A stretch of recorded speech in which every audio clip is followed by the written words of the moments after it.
भक्तजनों, आपका हमारे चैनल दैविक मंत्र पर हार्दिक स्वागत है। भक्तजनों, आज हम आपके लिए धन धान्य की देवी माता लक्ष्मी का एक दिव्य प्राचीन मंत्र सुनाने जा रहे हैं। अगर आप भी पूरी श्रद्धा भाव से इस मंत्र को सुनते हैं, तो इस मंत्र का प्रभाव आपके जीवन में शुरू हो जाएगा। फिर चाहे आपका जीवन कितनी भी गरीबी में क्यों ना हो, कैसा भी कर्ज क्यों ना लिया हो, हर एक समस्या से छुटकारा मिल जाएगा और आपकी आर्थिक स्थिति भी सुधरने लगेगी तथा माता लक्ष्मी की कृपा से आपको धन दौलत तथा अथाह पैसों का लाभ होना शुरू हो जाएगा, जिससे आपके मन की प्रसन्नता बढ़ जाएगी और आप बहुत खुशनसीब व्यक्तियों में शुमार हो जाओगे। क्योंकि भक्तजनों, आप तो जानते ही हैं कि जब माता लक्ष्मी की किसी जातक पर मेहरबानी हो जाती है, तो उस व्यक्ति के घर परिवार में कभी भी पैसों की कमी नहीं रहती है तथा आकस्मिक लाभ होने लगते हैं। भक्तजनों, ध्यान रहे, आपको इस मंत्र को कम से कम 108 बार जरूर सुनना है, ताकि आपको इस मंत्र से ज्यादा लाभ प्राप्त हो सके। तो चलिए भक्तजनों, माता लक्ष्मी जी का ध्यान करते हुए इस दिव्य मंत्र को सुनना शुरू करते हैं। अगर आपको हमारा ये वीडियो पसंद आए तो वीडियो को लाइक, शेयर और चैनल को सब्सक्राइब करना बिल्कुल भी ना भूले। साथ ही कमेंट बॉक्स में जय मां लक्ष्मी लिखकर माता लक्ष्मी जी का आशीर्वाद प्राप्त करें। ओम ह्रीं श्रीं क्लीं महालक्ष्मी नमः। ओम ह्रीं श्रीं क्लीं महालक्ष्मी नमः। ओम ह्रीं श्रीं क्लीं महालक्ष्मी नमः। ओम ह्रीं श्रीं क्लीं महालक्ष्मी नमः। ओम ह्रीं श्रीं क्लीं महालक्ष्मी नमः। ओम ह्रीं श्रीं क्लीं महालक्ष्मी नमः।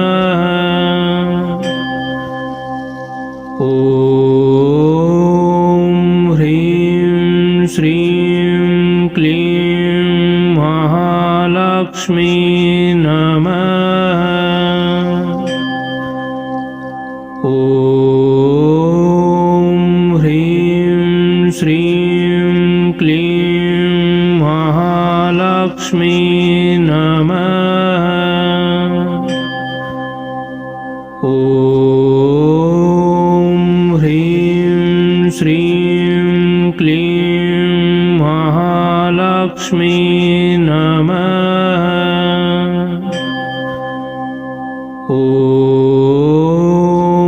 ह्रीं श्रीं क्लीं महालक्ष्मी नमः। ओम